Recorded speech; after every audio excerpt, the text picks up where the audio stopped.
interesting about this violence in American history and up until now too. But to have this violence that particularly has been on brown people, to have this violence, to justify this violence, you've got to create this enemy, this really powerful enemy, to justify the barbaric behavior that was put upon black people. For example, I've heard the stories, as grotesque as they are, but picnics, and at these picnics, brown people are being hanged from trees, and there's been this celebration. Completely barbaric behavior was transferred even up to the day. It's not strong, but it transfers to the day. But to have that barbaric behavior, it can't just be this as simple as racism. It's not that simple. It can't. It's more of a telling yourself, training yourself, and giving you a reason that this brown person, this black person that we're gonna hang from a tree in this way and celebrate is an enemy. And not only are they an enemy, they deserve it. They deserve it because our conscience couldn't take it. Knowing that this is what we do to other people. We go out and we just murder people. We go out and we just rape people. Dehumanize people. Our consciousness can't take it. We can't accept it.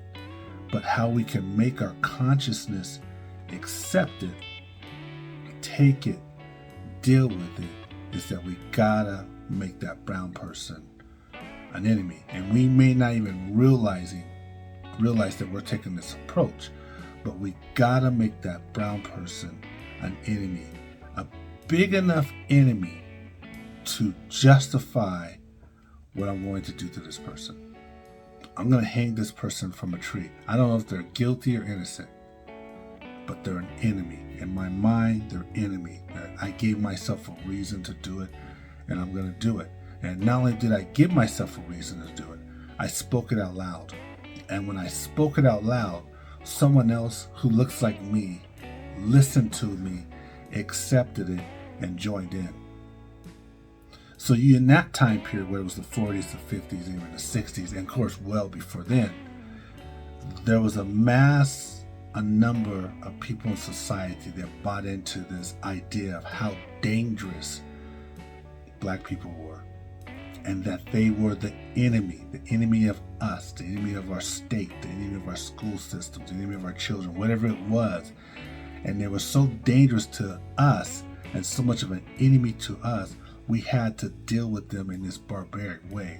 And to justify dealing with us in this barbaric way, I had to create this enemy in my mind so I can do the horrific things that I was going to do for them. And it's a contradiction, but it had to be done because a lot of these people were Christians.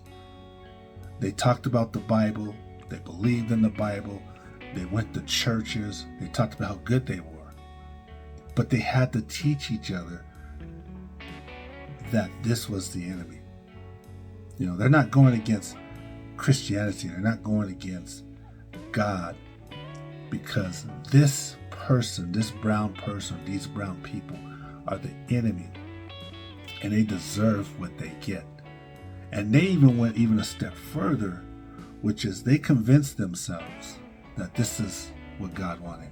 Somewhere in the Bible, they twisted the definition around, and they convinced themselves that these people deserved it. This is what God wanted, or God would have been okay with it, and they lived this way, and it allowed them to allow their conscience, allow them to be able to live with it within their conscience, because they twisted it in their mind. That's all I got.